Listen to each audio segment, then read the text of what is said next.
జగమంత కుటుంబం నాది, ఏకాకి జీవితం నాది, సంసార సాగరం నాదే, సన్యాసం శూన్యం నావే.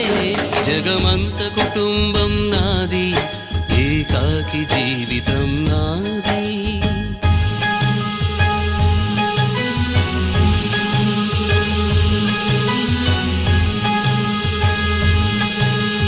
కవినై కవితనై భార్యనై భర్తనై, కవినై కవితనై భార్యనై భర్తనై, మల్లెల దారిలో మంచు ఎడారిలో, మల్లెల దారిలో మంచు ఎడారిలో, పన్నీటి జయ గీతాల కన్నీటి జలపాతాల, నాతో నేను అనుగమిస్తూ